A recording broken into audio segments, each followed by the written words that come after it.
드리는 헌금은 후원 목적입니다. 한길교회, 파서교회 개혁 정론을 위해서 드리겠습니다. 다음 주일 오후에 박아린 강도사님 초빙 설교 있겠습니다.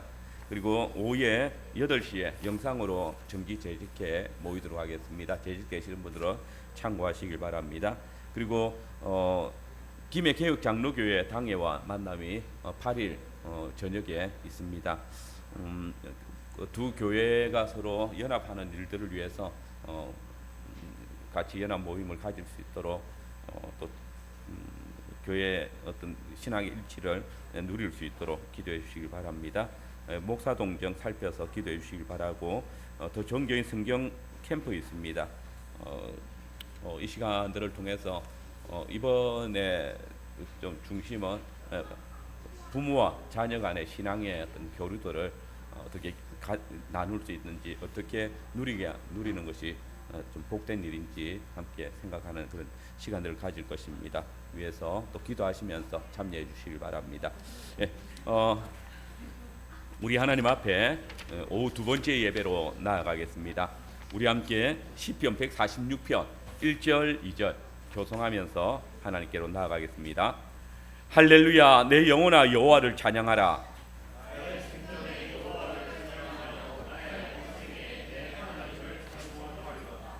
아멘. 우리 하나님을 예배하겠으나 성도 여러분들을 하나님께서 베드로후서 1장 2절의 말씀으로 복 주시며 맞아 주십니다. 하나님의 복을 성도들에게 함께 선포하겠습니다. 하나님과 우리 주 예수를 알므로 은혜와 평강이 너에게 더욱 많을지어다. 아멘. 우리 하나님께 시편 96편 2절 3절로 경배의 찬송 드리겠습니다.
신앙 고백의 시간입니다.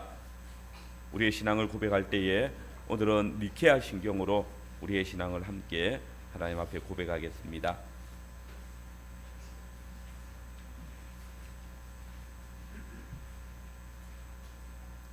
우리 하나님 앞에 신앙을 함께 고백하겠습니다.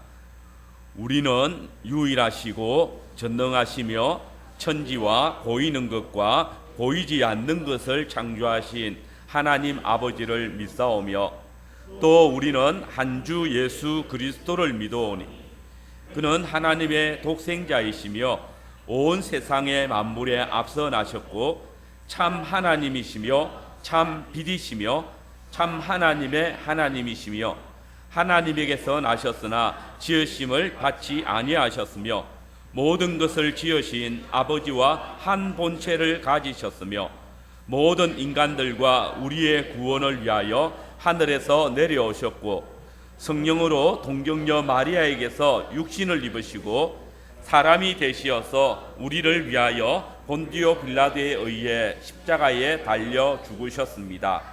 그는 고난을 당하시고 장사되셨다가 사흘 만에 성경대로 다시 살아나셨고 하늘에 오르사 아버지의 우편에 앉으셨으며 장차 산 자들과 죽은 자들을 심판하시기 위해 영광 중에 다시 오실 것인데 그의 나라는 영원 무궁할 것입니다. 우리는 성령을 믿으며 그의 주 되심과 생명을 주시는 분이신과 성부와 성자에게서 나시고 성부와 성자와 함께 예배와 영광을 받으시며 선지자들을 통하여 말씀하심을 믿습니다. 우리는 하나의 거룩하고 보편적인 사도의 교회를 믿사오며 죄 사함을 위한 하나의 세례를 인정하며 죽음에서의 부활과 장차올 영원한 나라의 생명을 믿사옵나이다. 아멘. 우리에게 참된 신앙 고백을 선물로 주신 하나님께 찬송가 40장으로 감사의 찬송 드리겠습니다. 40장 1절 2절입니다.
받은 주님 은혜 할 법도다. 주님께 영광 할렐루야.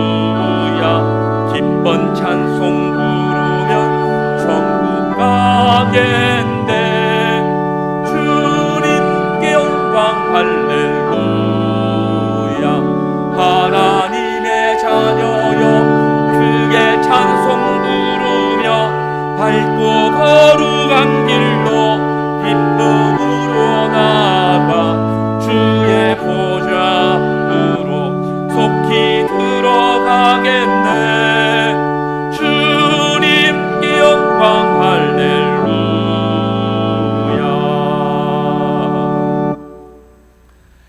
말씀 봉사의 시간입니다. 우리 하나님께 함께 기도하겠습니다. 하나님 아버지, 은혜를 감사를 드립니다. 주의 정하신 날 우리가 이 두 번의 예배를 통해서 아버지 하나님과 교제하고 어머니 교회의 품속에서 사랑하는 형제들과 함께 교제할 수 있도록 허락해 주시고 감사를 드립니다. 참으로 주님이 우리를 주의 사랑 안에 불러주셨사오니 우리가 서로 사랑함으로써 또 주님의 참된 가족으로서 자녀들로서 주의 온전함을 드러내게 하여 주시옵소서. 이 시간도 주님께서 친히 말씀으로 찾아오심을 감사를 드립니다. 우리가 참 주께서 성경을 통해서 계시하신 이 놀라운 구원의 교리들을 우리 믿음의 선진들을 통해서 잘 정리하게 해주시고 또 그것을 이 교리문답을 통해서 살피게 하신 것 감사를 드립니다. 우리의 구원의 도리들을 체계적으로 바르게 잘 알아서 여타한 어떤 시험이나 또 유혹에도 흔들리지 아니하며 또 불신앙의 길을 걸어가지 아니하도록 주님께서 가르치시고 인도하여 주시옵소서. 이 시간도 주의 말씀을 읽는 자와 듣는 자들과 말씀 안에 행하는 모든 자에게 복을 더하여 주시고 하나님께서 우리에게 말씀으로 찾아오실 때에 그 말씀의 그 온전하심을 인하여서 우리가 주님과 함께 이 땅 위에서 왕노릇하게 하여 주시옵소서. 두 번의 예배에 다 참여하지 못하고 있는 성도들도 있습니다. 그분들의 환경을 주장하여 주시고 또 우리가 이 언약의 교제를 또 아버지 하나님과의 함께 누리는 안식을 충분히 맛볼 수 있도록 모든 성도들의 환경들을 주장하여 주시옵소서. 예배의 시종을 주님께 의탁합니다. 주의 성령께서 우리와 함께하여 주셔서 각 사람의 마음에 하나님의 말씀을 온전히 받아 누릴 수 있도록 은혜를 더해 주시고 또 마음을 개운하게 하여 주셔서 이 늦은 오후 시간 무더위 가운데에서도 피곤치 아니하고 졸립지 아니하고 말씀을 받아 누리게 하여 주시옵소서. 교회의 주인 되시며 우리의 예배의 주관자가 되시는 예수님의 거룩하신 이름으로 기도합니다. 아멘. 성경 말씀을 함께 보겠습니다. 성경은 신약 성경 로마서 2장의 말씀입니다. 로마서 2장 14절 15절의 말씀입니다. 한글 개역 성경은 신약 241쪽에 있습니다. 로마서 2장 14절 15절입니다. 하나님의 말씀 듣겠습니다. 율법 없는 이방인이 본성으로 율법의 일을 행할 때에는 이 사람은 율법이 없어도 자기가 자기에게 율법이 되나니 이런 이들은 그 양심이 증거가 되어 그 생각들이 서로 혹은 고발하며 혹은 변명하여 그 마음에 새긴 율법의 행위를 나타내느니라. 아멘. 두 번째 말씀은 구약 성경 출애굽기 31장의 말씀입니다. 출애굽기 31장 18절입니다. 하나님의 말씀 듣겠습니다. 출애굽기 31장 18절 한 절 말씀. 여호와께서 시내산 위에서 모세에게 이르시기를 마치신 때에 정급한 돌을 모세에게 주시니 이는 돌판이요 하나님이 친히 서신 것이더라. 아멘. 교리문답은 웨스트민스터 소교리문답 40문답 41문답입니다. 제가 문을 읽고 여러분들이 답을 읽어주시길 바랍니다. 웨스트민스터 소교리문답 제40문. 하나님이 처음에 사람에게 순종의 법칙으로 무엇을 계시하셨습니까?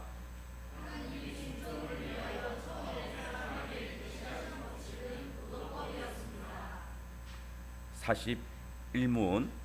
이 도덕법은 어디에 요약되어 있습니까?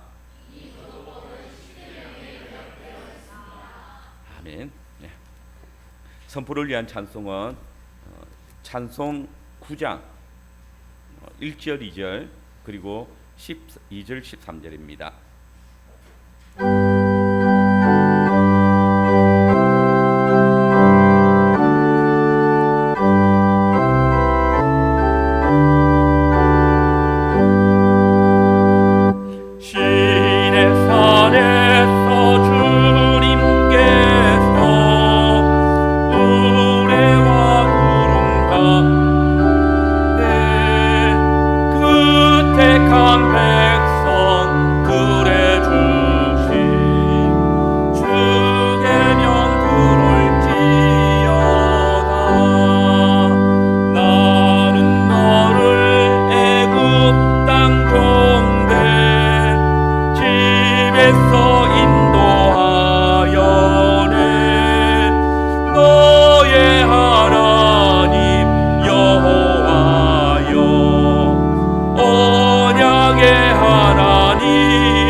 지난 시간에 하나님께서 사람에게 요구하시는 의무가 무엇인지에 대해서 배웠습니다.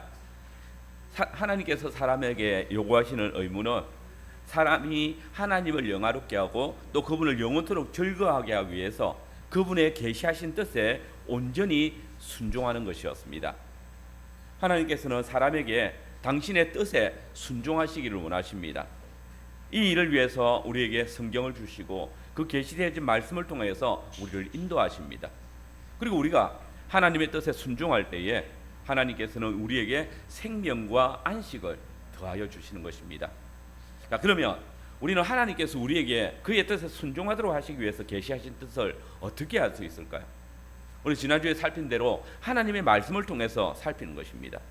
하나님께서 당신의 뜻을 우리에게 계시하신다 할 때 이 계시는 바로 하나님의 말씀을 통해서 하신다는 것입니다. 그런데 오늘 교리문답은 우리에게 하나님께서 순종을 위해서 처음에 사람에게 계시하신 법칙은 도덕법이었다라고 답하고 있습니다. 그러면 이 도덕법을 우리가 어떻게 알 수 있을까요? 우리 같이 41문답의 답을 읽어보겠습니다. 41문답의 답입니다. 같이 읽겠습니다. 이 도덕법은 바로 십계명에 요약되어 있습니다. 즉 우리가 순종해야 될 도덕법이 어디에 요약되어 있다고 합니까? 바로 십계명이다라고 이야기하는 거죠. 그렇기 때문에 우리가 하나님의 요구하시는 의무를 이행한다라고 할 때에 이 말은 우리 방식대로, 우리 마음대로, 우리 생각대로 하나님을 섬기고 사는 것이 아니라 하나님께서 우리에게 계시하신 십계명에 요약되어져서 알게 하신 그 법도를 따라서 순종하고 또 예배해야 된다라는 것을 말씀하시는 것입니다. 오늘 함께 읽은 이 본문들을 중심으로 해서 하나님께서 사람에게 순종을 요구하시는 법칙은 도덕법으로 십계명에 요약되어 있다라는 주제로 말씀을 함께 나누겠습니다. 우리 먼저 하나님께서 계시하신 순종의 법칙이 무엇인지에 대해서 보게 됩니다.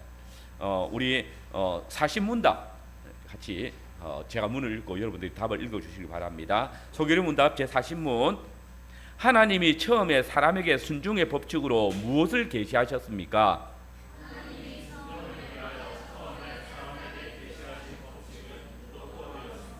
예, 하나님께서 계시하신 순종의 법칙은 바로 도덕법입니다. 그러면 이 도덕법은 뭘까요? 도덕법. 우리가 바르게 살아가도록 가르쳐주는 또 다른 사람들을 위해서 질서를 지키는 것, 이런 것들을 가르쳐주는 거죠.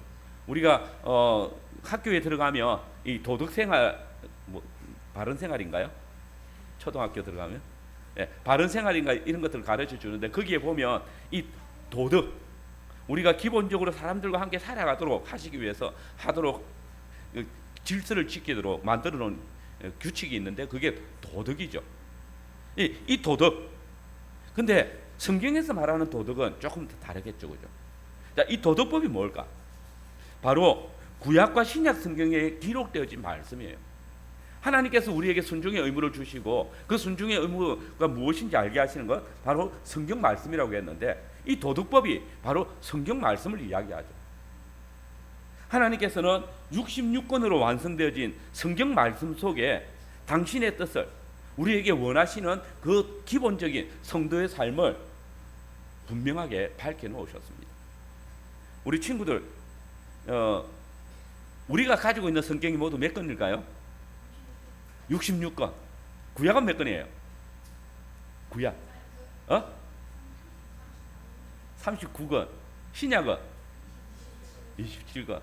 다 잘하네요. 강사님이 지난주에 제가 혼낸다니까 가르쳤나 보네. 이 설교할지 나올지 몰랐습니다. 그 구약이 39권이고 신약이 27권이고 합해서 66권이죠. 이 66권. 근데 이 66권의 성경은 예수님이 오시기 1400년 한 500년 전부터 기록되어져 가지고 예수님께서 오시고 나서 100년 동안, 그러니까 한 1500년 1600년 동안 긴 시간 동안 기록되어진 거예요. 이 중에 가장 먼저 쓴 성경이 뭘까? 구약이 제일 먼저가 뭐죠? 창세기겠죠. 창세기, 출애굽기, 레위기, 민수기, 신명기, 이 5권을 누가 썼을까? 모세가 썼죠, 그죠? 그래서 그 5권의 성경을 모세오경이라고 하죠. 이 모세오경에, 그러니까 모세가 썼으니까 모세오경이라는 이름 붙었겠죠. 모세가 하나님의 명을 받아가지고 애굽에서 종살이하던 이스라엘 백성들을 구출해서 약속의 땅으로 인도하는 과정에 그 광야에서 쓴 책이 바로 이 모세오경이죠. 이스라엘 백성들은 애굽에서 400년 동안 종살이를 했어요. 그리고 이 광야에서 출애굽해가지고 광야에서 40년 동안 광야에서 유리방황했어요.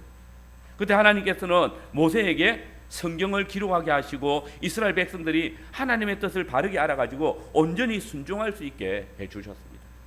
자, 그러면 이 말은 모세 이전에는 그러면 성경이 없었다는 말일까? 모세가 처음 썼으니까, 그죠? 그리고 모세는, 자, 아브라함이 앞에 살았을까요? 모세가 앞에 살았을까요? 말해보세요. 아브라함이겠죠, 그죠? 아브라함이 약속을 먼저 받았고 모세는 그 약속이 이루어지는 것을 하나님께 듣고 이스라엘 백성들을 출애굽시켰으니까, 그죠? 그런데 그러면 아브라함은 하나님의 말씀을 어떻게 알았지? 하나님께서 원하시는 도덕법이 뭔지 어떻게 알았지? 노아하고 아브라함은 누가 더 앞 사람이에요? 노아죠. 그럼 노아는 어떻게 알았지? 아담하고 노아는 누가 더 앞이에요? 아담이겠죠. 그럼 아담은 도덕법을 어떻게 알았지? 성경이 모세가 기록을 했는데, 근데 모세 이전에 하나님께서도 친히 말씀하셨겠죠, 그죠? 그 말씀하신 것들을 나중에 모세가 받아가지고 기록을 한 거죠.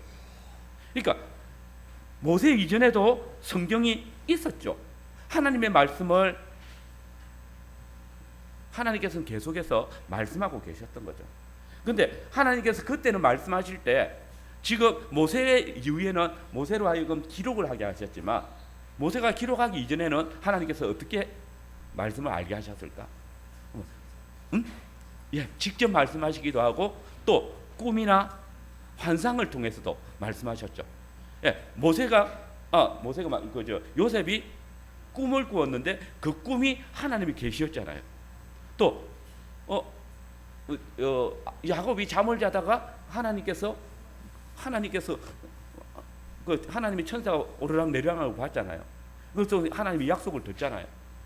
이렇게 하나님께서 직접 말씀하시기도 하고 또 꿈이나 환상을 통해서 말씀하시죠. 첫사람 아담이나 하나님께서 온 세상을 홍수로 심판하실 때 방주를 만들었던 노아, 또 우리의 모든 믿음의 조상이고 이스라엘 조상이라 부르는 아브라함, 이삭, 야곱, 그리고 요셉, 이런 사람들 다 성경을 기록하기 전에 살았던, 하나님께서 성경을 통해서 당신의 뜻을 계시하기 전에 살았던 사람들이잖아요. 그래서 아담은 선악을 알게 한 나무의 실과를 따먹은 것, 하나님의 뜻을 몰라가지고, 아담은 그때 도덕법이 없었으니까, 하나님께서 기록한 성경이 없었으니까 범죄했을 거야. 그래서 가인은 형제를 죽였던 거고, 사람들은 자기가 좋아하는 사람을 여자들을 다 아내로 삼았던 거야. 그때는 도덕법을 몰라서 그래. 그렇게 할 수 있을까? 아니라는 거죠. 하나님께서는 아직 기록된 성경이 없었던 시대에도 여러 부분 여러 모양으로 사람들에게 당신이 요구하시는 의무가 무엇인지, 어떻게 그 뜻에 순종하며 살 것인지에 대해서 밝히 드러내셨어요. 아까도 말씀드렸지만 하나님께서는 직접 사람들에게 나타나시거나 꿈이나 환상을 통해서 나타내시는 방법들을 택하셨어요. 우리는 이것을 가르쳐가지고 신학적인 용어로 하나님의 현현이라고 해요. 똑같은 단어 현현. 현현은 하나님께서 자기를 현재 드러내신다, 이런 뜻이에요. 드러내시는 방법이 사람으로 나타나시기도 하고 또 천사로 나타나시기도 하고 또 진이 환상이나 꿈을 통해서 나타나시기도 하고, 창세기를 읽어보면 하나님께서 아브라함, 이삭, 야곱, 요셉에게 꿈을 통해서 계시를 주세요. 또 창세기 18장에 보시면 하나님께서 직접 아브라함에게 사람의 몸을 입고 나타나셔가지고 말씀하시는 경우도 있어요. 그런데 이런 하나님의 현현은 특별한 소수의 사람에게만 보이셨던 일이지 모든 사람들에게 경험하게 해주신 것은 아니에요. 하나님이 자기를 나타내시는 일, 이 일을 하나님께서는 당신의 백성들에게 특별하게 하셨던 거죠. 그래서 이것이 구약 성경에 성경에 기록되어진 내용이 아니지만 그러나 특별 계시라고 이야기를 하는 거예요. 그런데 오늘 우리 주변에 보면 자기도 하나님께 직접 계시를 받았다, 꿈에 하나님께서 당신을 보여주셨다, 이렇게 이야기하면서 하나님의 현현을 말하는 사람들이 있어요. 근데 사실 이런 사람들의 말에 귀를 기울이거나 또 그런 사람들이 가르치는 것은 굉장히 위험하고 또 그 사람들이 가르침을 받는 것은 굉장히 안 좋은 일이에요. 우리 지난주에 영화 봤잖아요, 그죠? 미라클 프롬 헤븐, 영화 봤는데 그 영화에 보면 그 주인공 애나가 그 나무에서 툭 떨어져 가지고 거기서 잠시 기절을 했죠. 기절을 한 상태에서 뭐라고 해요? 그때 내가 천국을 걸었어. 그리고 거기서 하나님께서 그분이 내게 내가 다시 나을 거야, 회복될 거야라는 이야기했어 라고 말하는 것들을. 근데 거기 영화에서 굉장히 조심스럽게 이야기해요. 하나님께서 직접 말씀하신 것은 아니고 내게 나을 것이라고 표현하셨어 라고 애나가 그렇게 표현하거든요. 굉장히 이제 여러 부분들을 겨냥을 한 거겠죠. 근데 어쨌든 중요한 거, 그럼 애나가 그러면 하나님 직접 만나 하나님 계시를 받은 거야? 라고 이야기할 수 있죠. 그러나 하나님께서 독특하게 어떤 경우에 또 우리에게 하나님의 뜻을 알게 하시는 방식들은 여러 가지예요. 그러나 이것이 어떤 특별한 계시, 그것이 우리의 구원을 위한 그런 계시가 전혀 다르다는 거예요. 우리가 이런 일들을 할 때 지금도 애나가 환상을 통해서 아니면 꿈에서 또 죽어서 천국 갔다 왔어. 그러니까 우리한테도 그런 일이 있을 거야. 그런 게 진리야, 진실이야 라고 생각한다면 굉장히 위험해져요. 이럴 때 하나님께서 꿈이나 환상으로 당신의 뜻을 드러내구나 라고 생각하면 안 돼요. 절대로 그렇지는 않아요. 오히려 하나님께서는 가장 일반적인 방식으로 말씀하시고 자기 뜻을 드러내세요. 일반적인 방식이 뭘까? 바로 성경이에요. 성경이 기록되기 전까지는 하나님께서 가장 일반적인 방식이 뭘까? 그건 꿈이나 환상으로 말씀하시는 거죠. 그러나 이제는 가장 일반적인 방식, 이미 다 말씀하셨기 때문에 그 말씀을 기록해 놨으니까 그 기록되신 말씀을 통하여서 우리는 하나님의 뜻을 알게 되어지는 거죠. 하나님께서는 지금 이 66권의 성경이 완성된 이후에는, 이전에는 꿈이나 환상 또 직접 나타나셔서 말씀하셨지만 이제는 그걸 중단하시죠. 이 성경이 기록된 말씀으로 늘 당신의 뜻을 드러내죠. 그러니까 어떤 특별한 일들이 일어났는데 그 특별한 일들이 성경에도 있다 해가지고 지금도 그 일이 계속되네 라고 생각한다면 위험할 수 있다. 그런 것들은 따르지 않는 것이 좋다라고 말씀드릴게요. 어쨌든 주변에 보면 오늘날에도 꿈이나 환상을 가리켜가지고 하나님의 계시, 하나님의 현현 이렇게 말하는 사람들이 있지만 사실은 하나님의 계시 역사를 오히려 부정하는 사람들이에요. 왜냐하면 하나님의 구속 역사는 예수님께서 완전히 성취하셨고, 그러니까 꿈이나 환상을 통해서 아브라함 또 요셉이나 야곱에게 말씀하셨던 그 일들도 예수님께서 다 완성하셨죠. 그러니까 이제 더 이상 그 완성을 바라볼 필요가 없는 거죠. 그런데 이런 일들이 그리스도 안에서 온전히 성취되어졌음을 부인하는 일들이 되어질 수 있다라고 생각해요. 그리고 오늘날에 하나님께서는 꿈으로 말씀하지 않으세요. 오직 당신의 이 말씀 속에서 당신을 보여주시고 또 역사하시고 또 우리에게 말씀하고 계시다라는 것을 알아야 되겠어요. 어쨌든 구약시대에는 이 꿈이나 환상으로 하나님의 계시를 보여주셨어요. 그래서 구약교회는 이런 하나님의 계시를 보고 하나님의 뜻을 알게 되었습니다. 특별히 성경이 기록되기 전에 하나님께서 현현으로 나타나시지 않으면 하나님의 뜻을 알기가 매우 어렵기 때문에 하나님께서는 당신의 백성들에게 직접 또는 간접적으로 나타나셔서 말씀하시고 가르쳐 주시기도 하셨던 것.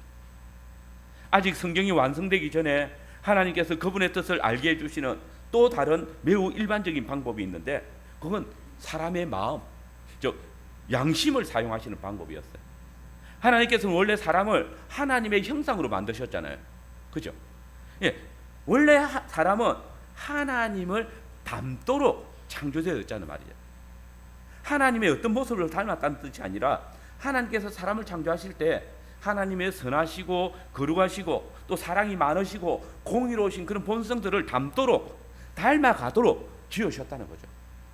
이렇게 해서 하나님을 닮은 마음으로 하나님의 뜻을 분별하고 또 하나님의 뜻대로 세상을 다스리라, 지키라 이렇게 명령하셨던 거죠.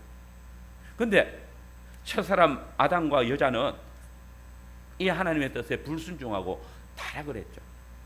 이것 때문에 인간의 마음이, 본성이 더러워졌던 거예요. 그들이 마음이 도무지 이 하나님의 선하시고 거룩하시고 사랑이 많으신 공의로우신 그 본성을 닮아갈 수 없게 되는 거죠. 매우 더럽고 추한 그런 마음이 되어버렸습니다.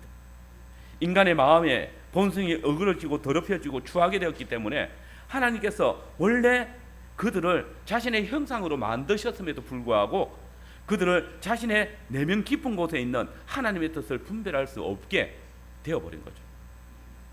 그럼에도 하나님께서는 이 타락한 인간 속에 양심을 두셨어요. 아주 희미하게나마 자신이 죄를 지을 때 자기 양심의 증거와 정죄를 받도록 하신 거죠. 그러나 이것은 하나님을 모르는 타락한 죄인도 하나님께서 기뻐하실 만한 순종을 할 수 있다는 그런 뜻은 아니에요. 모든 사람들이 양심을 가지고 있지만 그러나 하나님을 알지 못하는 사람들은 그 양심으로 하나님을 기쁘시게 할 만한 순종은 절대 할 수 없죠. 하나님을 모르는 사람은 단 한 가지도 선을 행할 수가 없기 때문에. 그러나 그들이 선을 행할 수는 없지만, 선한 일은 못하지만 악한 일을 할 때, 악행을 할 때 하나님께서 그들에게 심어놓았던 그 양심이 자신의 범죄를 정죄하도록 도구가 되는 거예요. 그래서 오늘 함께 읽었던 로마서 2장 14절 15절의 말씀은 이렇게 말하고 있어요. 우리 같이 읽어볼까요? 로마서 2장 14절 15절 같이 한번 읽어보겠습니다. 시작. 없는 이방인이 자기가 자기에게 율법이 되난 그 양심이 증거가 되어 그 생각들이 서로 혹은 고발하며 혹은 변명하며 그 마음에 새긴 율법의 행위를 나타내느니라. 이 말씀은 하나님을 모르는 타락한 죄인도 하나님의 뜻인 율법의 말씀에 순종할 수 있다는 뜻은 아니에요. 율법을 전혀 알지도 못, 또 듣지도 보지도 못한 이방인이 어떻게 율법을 순종할 수 있겠어요? 근데 율법을 어겼으니까, 하나님께서 정하신 율법도 모르는데 그 율법을 어겼어요.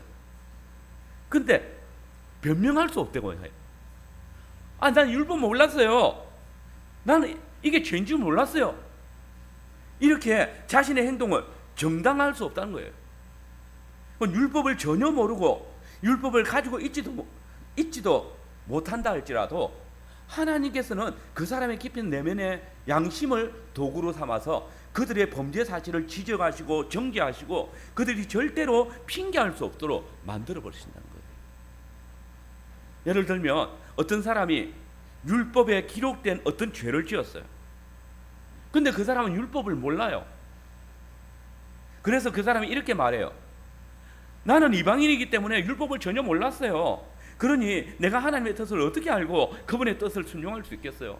나는 기록된 최초의 성경인 율법의 말씀을 듣지도 보지도 알지도 못하고 가지고 있지 않은 이방인이기 때문에 하나님의 뜻을 알 수가 없어서 이런 죄를 지은 것뿐이에요. 그러니 내가 죄를 지었다고 정죄하지 마세요. 이렇게 대답해요. 근데 여러분, 하나님께서는 이러한 사람에게 이렇게 대답하세요. 그래, 너는 네 말대로 율법을 가지고 있지도 듣지도 보지도 못했다. 그러나 내가 네 마음속에 양심을 두지 않아. 너의 양심은 율법을 받지 못한 너에게 내가 준 도덕법이야. 네가 타락한 죄인이라서 나의 뜻을 완전히 헤아려 이해하고 또 거기서 복종하지 못한다 할지라도 내가 각 사람에게 심어둔 그 양심이 어떤 일에 잘잘못에 대해서 분명한 도덕적 기준을 제공했어. 너는 그 죄를 지을 때 이건 옳지 않아, 잘못된 거야 라고 생각했어. 나는 그 양심이 그렇게 대답하도록 했어. 이건 너가 변명할 수 없어 라고 말씀하세요. 여러분, 하나님의 기록된 말씀이 없었던 시대에, 그리고 그것을 들을 기회가 없었다 할지라도 하나님께서는 모든 사람의 마음에 당신의 형상을 닮은 본성을 심어 놓으셨기 때문에 절대로 자신의 죄를 정당화하기 위해서 변명할 수 없습니다. 곧 우리가 하나님의 율법을 모른다 할지라도 우리의 죄는 정당화되지가 않습니다. 범죄한 모든 인간은 죄로 말미암아 심판에 이르게 되는 거예요. 율법이 있는 자는 율법으로 망하고 율법이 없는 자는 율법 없이 그 양심의 법도를 따라 망하게 되도 죄의 삭선 사망이라고 선언하고 있습니다. 이제 두 번째로 하나님께서 우리에게 요구하시는 순종의 규칙이 무엇인가 합니다. 여러분, 하나님께서 이렇게 성경이 없던 시대에도 하나님의 뜻을 알고 순종할 수 있도록 꿈과 환상 이런 현현을 통해서 말씀하셨어요. 이것은 오직 믿는 자에게 사용하셨던 방법이에요. 또 하나님께서는 모든 사람들의 마음에 양심이라는 것을 심어 두었어요. 그 양심을 통해서 하나님께서는 이 세상의 죄악이 넘쳐나지 않도록 죄가 억제되도록 하고 계셨던 거죠. 그러나 앞서 말했듯이 아담 이후에 타락한 인간은 자기 속에 있는 양심으로는 도무지 하나님의 뜻을 바르게 이해하고 온전히 순종할 수가 없었어요. 왜냐하면 인간의 양심은 자기의 죄를 변명하지 못하게 만드는 심판의 도구일 뿐만 아니라 하나님의 뜻을 바르게 알아서 순종할 수 있도록 하지도 못하기 때문에 하나님께서는 이보다 더 분명한 계시를 사람에게 주셨습니다. 그게 뭡니까? 바로 기록된 성경입니다. 하나님께서는 애굽에서 구원받은 이스라엘 백성들에게 모세를 통해서 당신의 율법을 주셨어요. 율법은 구약시대의 이스라엘 백성들이 최초로 받았던 기록된 하나님의 말씀입니다. 하나님께서는 인간의 양심보다 더 분명한 구원의 계시를 허락해 주셨던 것입니다. 그리고 하나님께서는 인간의 양심으로 다 알 수 없었던 하나님께서 요구하시는 의무, 곧 도덕법을 아주 간단하게 요약을 해 두셨습니다. 그게 뭘까요? 십계명이죠. 우리 출애굽기 31장 18절 말씀 같이 한번 읽어볼까요? 출애굽기 31장 18절입니다. 같이 읽겠습니다. 여호와께서 시내산 위에서 모세에게 이르시기를 마치신 때에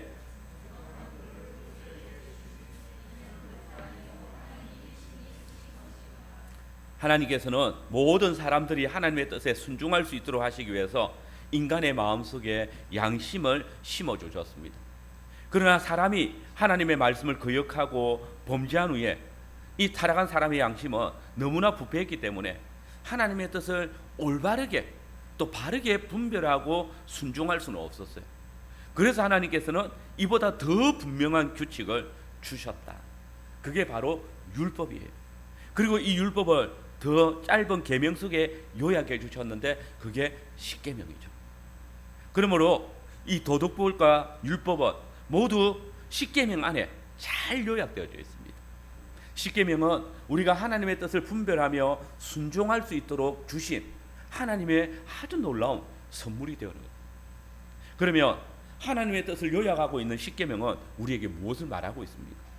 그것은 바로 오늘 우리가 오전에도 함께 살폈지만 하나님을 사랑하고 이웃을 사랑하는 거예요. 예수님께서는 주의 계명 중에 어떤 것이 크냐고 묻는 사두개인들에게 이같이 말씀하셨어요. 오늘 함께 오전에 읽었던 말씀인데 마태복음 22장 37절에 40절 말씀을 보면 예수께서 이르시되 네 마음을 다하고 목숨을 다하고 뜻을 다하여 주 너의 하나님을 사랑하라 하셨으니 이것이 크고 첫째 되는 계명이요 둘째도 그와 같으니 내 이웃을 네 자신과 같이 사랑하라 하셨으니 이 두 계명이 온 율법과 선지자의 강령이니라. 예수님께서는 이 하나님께서 주신 계명을 하나님을 사랑하는 것과 이웃을 사랑하는 것이다 라고 말씀하셨던 거예요. 우리가 이 내용들은 다음에 또 살피겠지만 오늘 본문의 중요한 것은 하나님을 온전히 사랑할 때 우리는 이와 같이 이웃을 사랑할 수 있다는 것이죠. 그래서 이 계명은 하나님과의 관계가 온전할 때 이웃을 향해서도 온전할 수 있다. 보이는 형제를 온전히 사랑하는 이것이 내가 보이지 않는 하나님을 사랑하는 온전한 증거다 라고 말씀했던 오늘 오전의 설교와 연결이 될 거예요. 물론 이 말은 타락한 인간이 하나님의 법을 조금이라도 순종할 수 있다는 말은 아니에요. 우리는 이미 타락했기 때문에 참된 하나님께 나아갈 수도 없고 그 뜻을 완전히 이해하지도 못하기 때문에 순종한다는 말 자체가 어불성설이에요. 인간이 참되신 하나님의 계명을 지킬 수 있는 유일한 길은 오직 율법 아래 태어나시고 공생애 동안 하나님의 율법을 온전히 순종하신 예수님, 그뿐만 아니라 우리가 죄를 범하여서 하나님의 율법의 정죄를 받아 죽게 되어졌을 때 우리의 모든 죄를 대신 지시고 우리가 받아야 될 그 율법의 정죄를 십자가 위에서 홀로 다 담당하신 하나님의 계명을 온전히 이루신 그리스도 안에서만 가능한 일이에요. 그런데 여러분, 여기서 우리는 아주 중요한 사실 한 가지를 꼭 기억하고 넘어가야 됩니다. 그건 하나님께서 이 십계명을 언제 이스라엘 백성들에게 주셨냐는 것입니다. 친구 여러분, 하나님께서 이스라엘 백성들에게 십계명의 말씀을 언제 주셨을까? 삼지선다예요. 우리 친구들이 이야기해 보세요. 첫째, 이스라엘 백성들이 애굽에 있을 때. 두 번째, 이스라엘 백성들을 애굽에서 구원하여 내신 후에. 세 번째, 이스라엘 백성들이 가나안 땅에 들어가고 나서. 1, 2, 3 뭘까요? 왜 엄마 아빠한테 먼저 눈이 돌아가요? 답은 뭘까? 네. 2번이에요.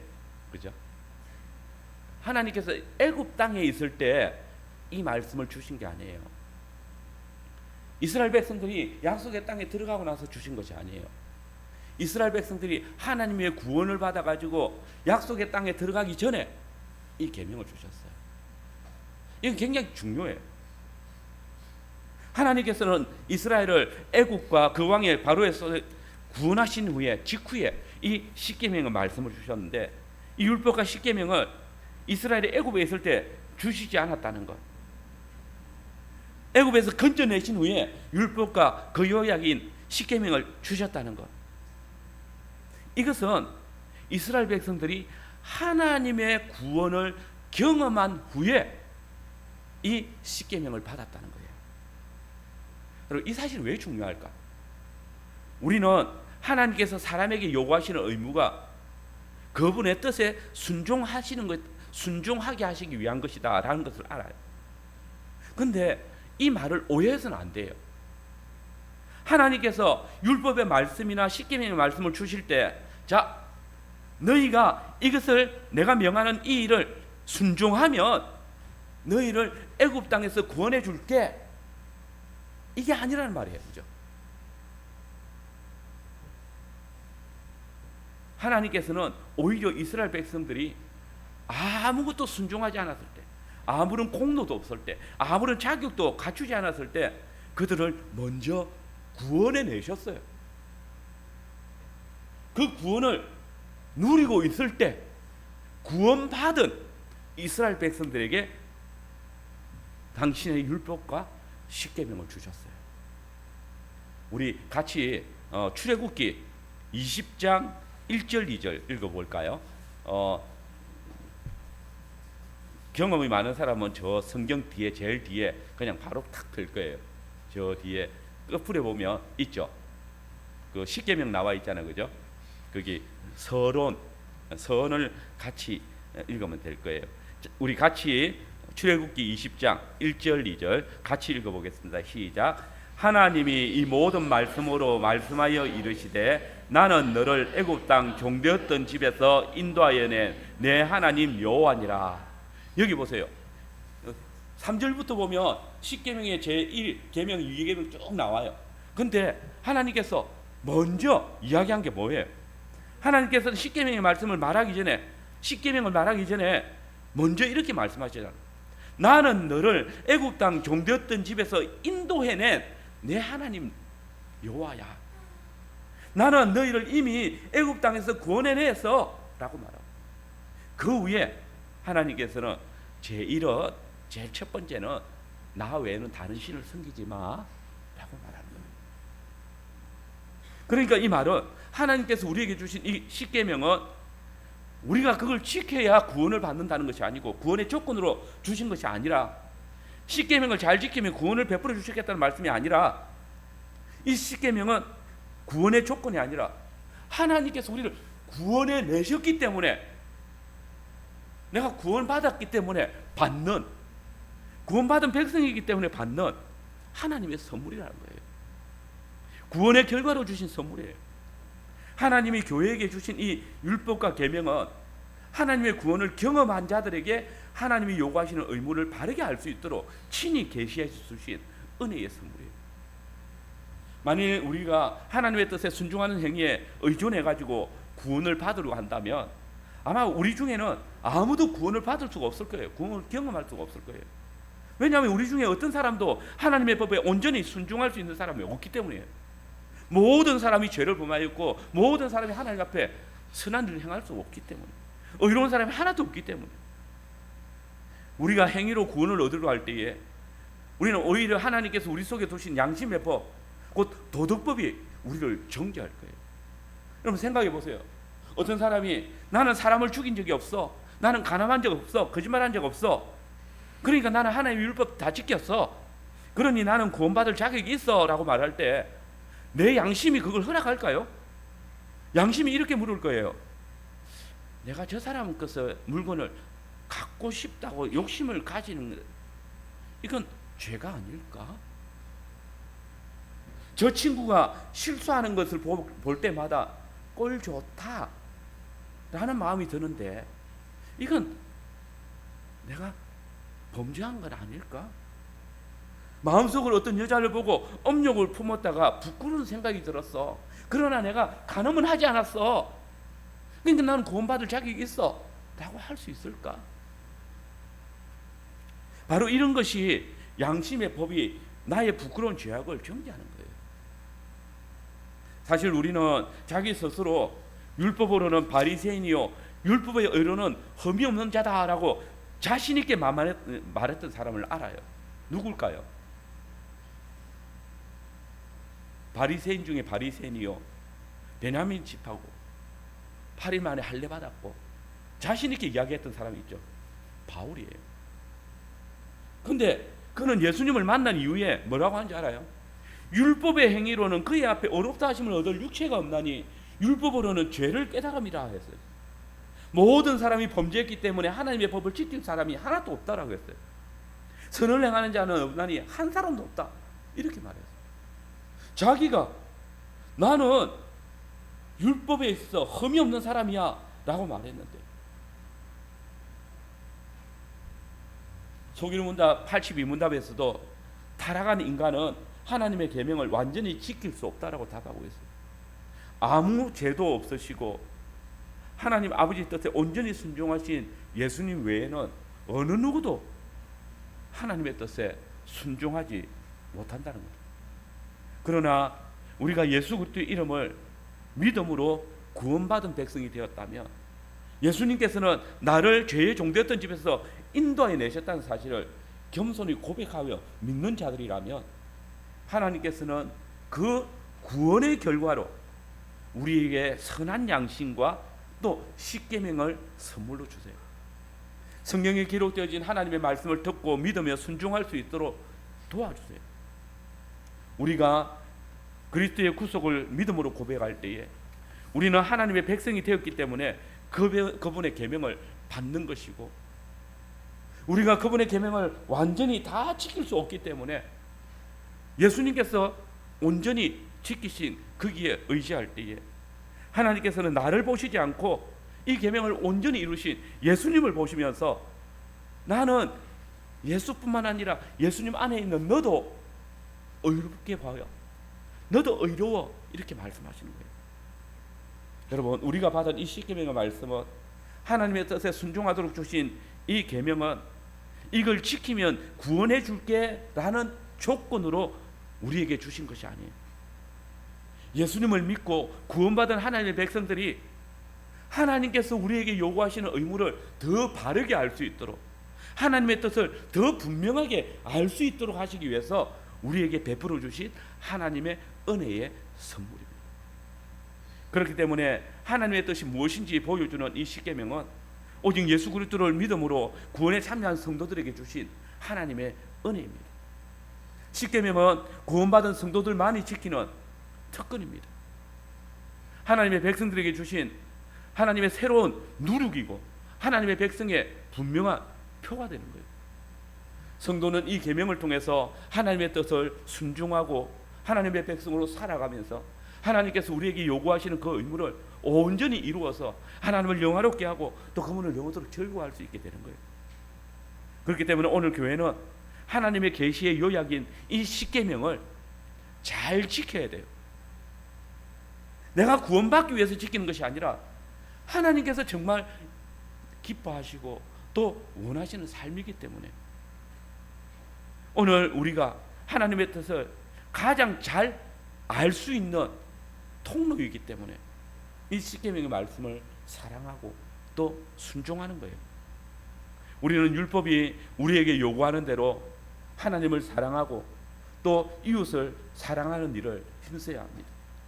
우리가 하나님께서 계시하신 대로 우리의 마음과 생명과 뜻을 다하여 하나님만을 사랑할 때에 우리는 우리의 본분을 다하고 있는, 하나님께서 요구하시는 의무에 순종하고 있는 거예요. 마찬가지로 우리의 참 이웃인 성도들을 서로 사랑하는 일도 힘써야 합니다. 성경에서 이웃은 항상 언약 백성들을 먼저 가리키고 있습니다. 오늘 그리스도 안에서 한 언약의 부르심을 받은 성도들을 우리의 이웃이라고 말합니다. 그렇기 때문에 우리는 우리의 마음과 목숨과 뜻을 다하여 하나님을 사랑하는 것처럼 우리의 이웃 또한 마음과 생명과 힘을 다해서 사랑하는, 이것이 내가 하나님을 정말 믿고 있다, 하나님을 통해서 구원을 받았다, 또 하나님께서 내게 베푸신 은혜를 따라 살고 있다는 걸 보여주는 거예요. 구약 성경은 형제를 돌보지 않는 자를 가리켜서 신복기움을 당한 자라고 칭했어요. 근데 바울은 디모데전서 5장 8절에서 이런 자를 가리켜서 불신자보다 못한 자라고 말했습니다. 하나님의 사랑과 공의를 드러내지 않는 자들을 하나님께서는 미워하십니다.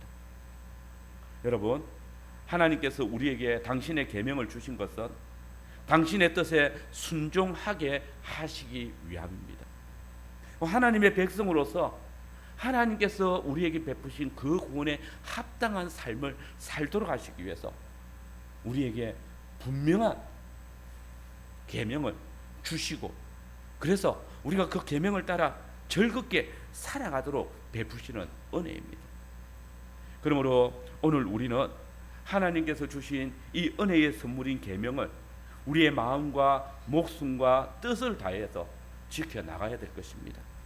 그렇게 할 때에 우리는 영원한 하나님의 백성으로서 하나님께서 우리에게 주신 그 생명과 또 안식을 누리게 될 것입니다.